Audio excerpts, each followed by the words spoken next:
राजा बिंबिसार के राज्य में एक व्यक्ति को लोगों ने इतना परेशान किया कि वो इन सब से परेशान होकर जंगल में चला गया और उसने प्रण किया कि वो 1000 लोगों को मार डालेगा।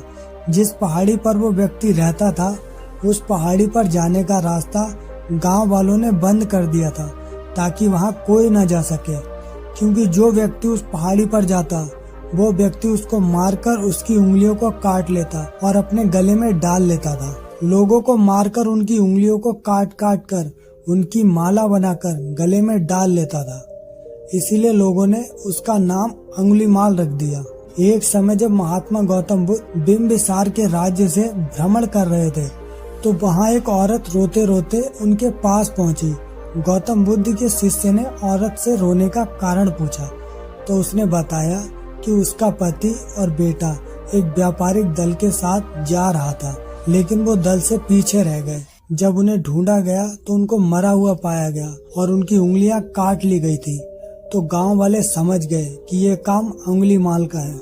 महात्मा गौतम बुद्ध ने डाकू अंगुलीमाल के बारे में गांव में पूछा।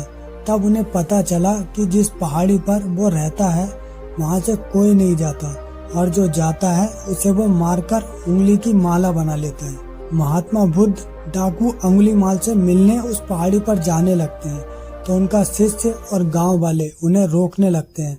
तो गौतम बुद्ध कहते हैं कि डाकू अंगुलीमाल को मेरी सबसे ज्यादा जरूरत है, मुझे उससे मिलना ही होगा।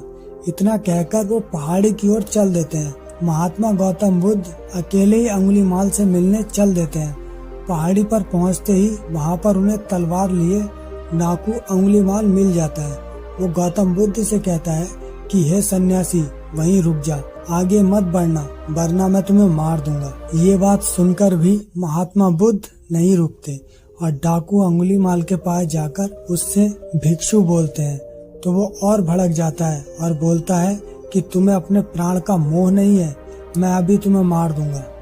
गौतम बुद्ध उससे पूछते हैं कि तुम ऐसा क्यों करते हो, इन बेगुनाह लोगों को क्यों मारते हो। तो डाकू अंगुलीमाल बोलता है कि तुम्हें नहीं पता इन लोगों ने मेरे साथ क्या क्या किया है।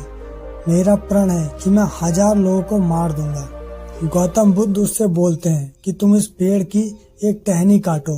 तो वो पेड़ की टहनी को काट देता है और गौतम बुद्ध की तरफ देखता है। फिर महात्मा बुद्ध बोलते हैं कि अब इस टहनी को वापस इस पेड़ से जोड़ दो और वैसा ही कर दो जैसा ये पहले था।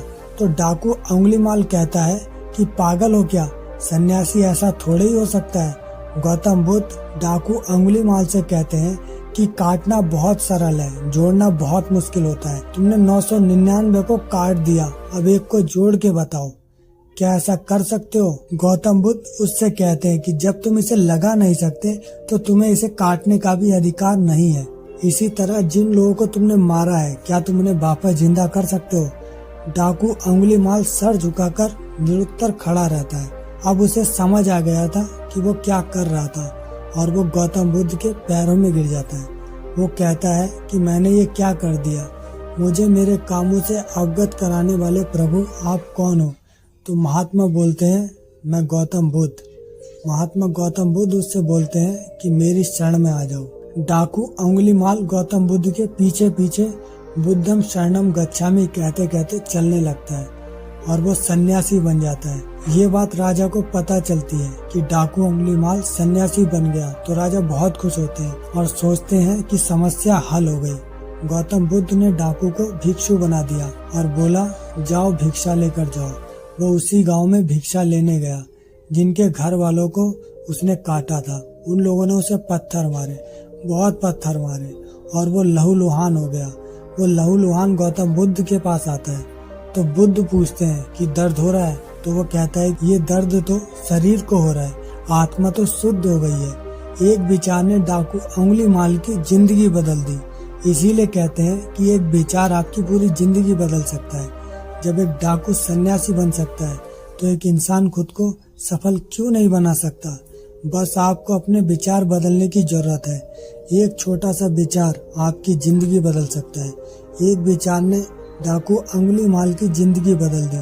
इसीलिए कहते हैं कि एक विचार आपकी पूरी जिंदगी बदल सकता है।